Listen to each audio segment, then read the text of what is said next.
بیا به کې دغه هم ناسي دی چې وي د وهابیانو د رسول الله مذهب او کېدای شي به کې په اولني صف کې بیا ناسي دلته راشي د دې پاکستان نه او انډیا نه او بنګلادیش نه او افغانستان نه او د دې ملکونو نه راشي که نو بیا دلته به جوماتونو کې ځان له امامتیانې ونیسي یا چې څه حلقه قرآن پړاوئ نو بیا به رفالعدین هم کوي او امین هم وایي لکه دا خو په ملک کې وایي چې دا کار نشته او دا منسوخ دی او دا داسې دی او دا داسې دی وایي څه کوي نو دلته اوس تنخوا ده پکې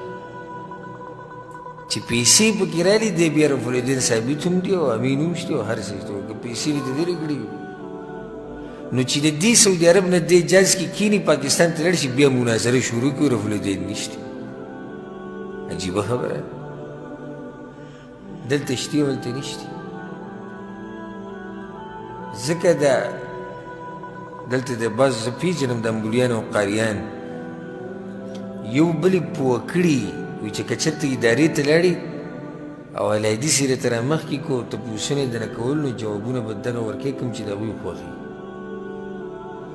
داسې نه ته په نورو ګډوډو سره شي نو بس پکې سادهګان نه شي چا وله مشوره نه یې ورکړي که نه یو هغه ښه سپینې خبرې وکړي یو چوټېږي ما د ډېرو نه امتحانونه اخیستي یو وخت کې زه په یو داسې اداره کې وم ناشنا خلک ما لیدلي بعض هغه چې بیانونه یې کړي دې مسله کې چې الله په هر ځای کې دی او دا دی او دا دی او چې بیا به ته ما تپوس وکړه الله کوم ځای کې وایي په عرش ته پاسه دی عجیبه ده یاره اوس په عرش ته پاسه شو ستا عقیده دا ده ښه بس پکې ګډوډ شي مولیان مدرسو لپاره ایو ته ما ووایي داسې سوک بوټ راغلی و د ځان نه سم شیخ الکل جوړ کړی ما مړي اوري که نه اوري وی مړي نه اوري ما داسې مړي نه اوري وی نه اوري اوري مړي اوري ما چا ویلي دلیل پسې دی یاره وی نور نه یم خبر خو بجلیګر مولوي صاحب یو تقریر کو په هغې کې ویلي وو دا اوس مولا دی دومره سندونه راوړي او فنډ یې راوړی و بجلیګر مولوي صاحب وایي تقریر کې ویلي وو چې مړي اوري نو ځکه ما دا جواب درکړو چې مړي اوري سړی حیران شي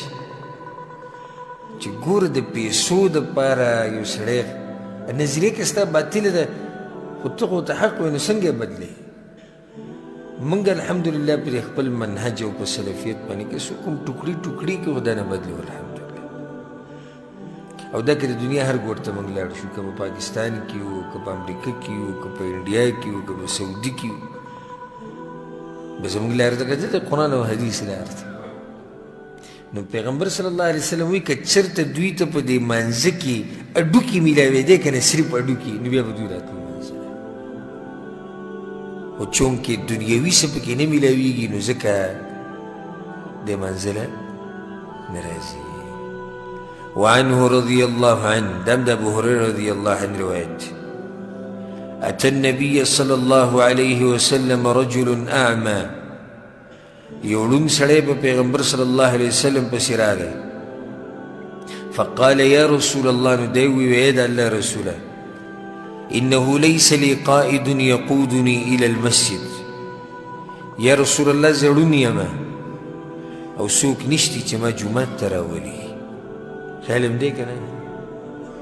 د سړي کې دوه خبرې دي څه دي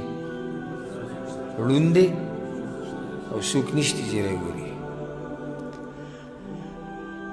فسأل رسول الله صلى الله عليه وسلم أن يرخص له فيصلي في بيته پیغمبر صلی الله علیه وسلم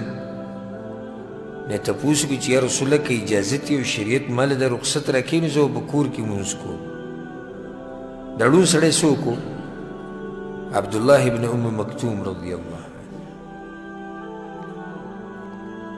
فرخص له پیغمبر صلی الله علیه وسلم اجازت ورکړه وضرب الله مثلا قرية كانت آمنة فلما ولى دعا مطمئنة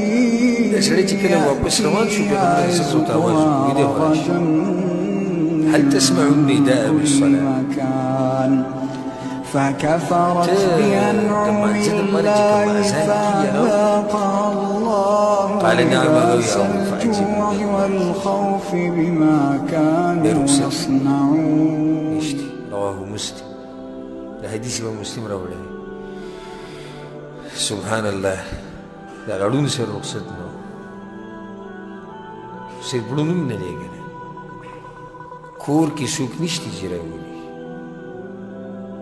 بیا به مو راځي چې شو هغه ځوانان او هغه روغ رمټ او د مزدورو دپاره چې منډې وایي داسې د مزدورو دپاره داسې منډې وي ته وایي چې د اوسپنې خپې لګولي دي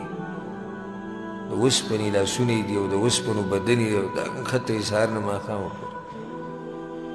جمعې د مانځه مسله راشي بیا دی نشي راتلی واوره